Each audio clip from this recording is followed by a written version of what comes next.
लोकसभा चुनाव में बैरकपुर से बीजेपी उम्मीदवार अर्जुन सिंह दिल्ली रवाना होने के लिए कोलकाता एयरपोर्ट पहुंचे। कोलकाता एयरपोर्ट पर उन्होंने कहा कि मुझे पार्टी से शपथ ग्रहण समारोह में शामिल होने के लिए फोन आया है, इसीलिए मैं जा रहा हूं। उन्होंने चुनाव नतीजों के बारे में कहा कि जबरन वोट डलवाया गया, पर्यवेक्षक बिक गए हैं।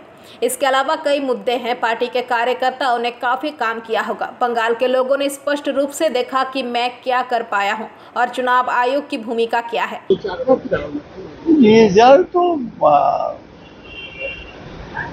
जोर करे ভোট করানো, জোর করে গুনতি করানো,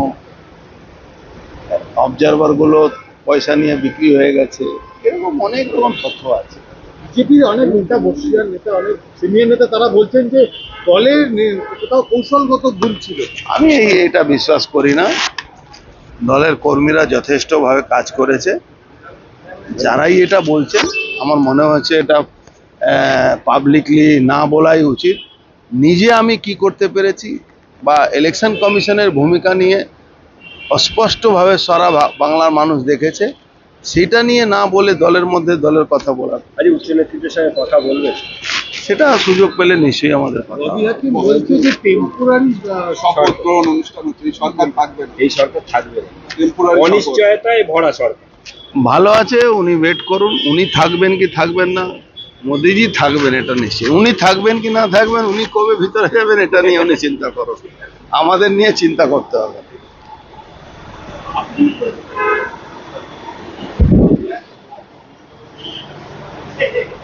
दूसरी ओर फिरहाद हकीम ने आज के शपथ ग्रहण समारोह के अस्थायी शपथ ग्रहण समारोह कहे जाने के बारे में उन्होंने कहा कि ये ठीक है, उन्हें इंतजार करना चाहिए, वो रहेंगे या नहीं रहेंगे।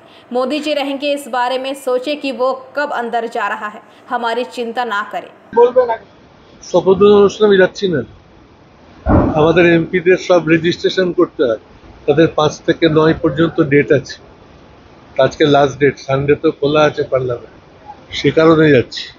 কালকে আমাকে ফোন করেছিলেন Prahlad Joshi, parliamentary affairs minister, রাত্রিবেলা আসার জন্য, কিন্তু আমাদের দলই সিদ্ধান্ত নিয়েছে সেখানে যাওয়া হবে না। সেখানে কি করে যাব? নেতৃত্ব দেবেন পার্লামেন্টে, উনি বলছেন যে আপনি আপনার নেতৃত্বে। আমি আজকে থেকে তো নেতৃত্ব দিচ্ছি না। মমতা ব্যানার্জি যবে থেকে মুখ্যমন্ত্রী হয়ে দিল্লি থেকে কলকাতায় এসছেন, সংসদীয় দলের নেতৃত্ব আমিই দিচ্ছি। আর এই নিয়ে আমার 6 বার পার্লামেন্টে জেতা হয়ে গেল, আমার থেকে বেশিবার জিতেছে এমন এমপি পশ্চিমবাংলা থেকে এখন পার্লামেন্টে কেউ নেই। তাই এগুলো আমার কাছে খুব স্বাভাবিক বিষয়। নতুন সরকার কি বলবেন? Bureau report, PVTV news.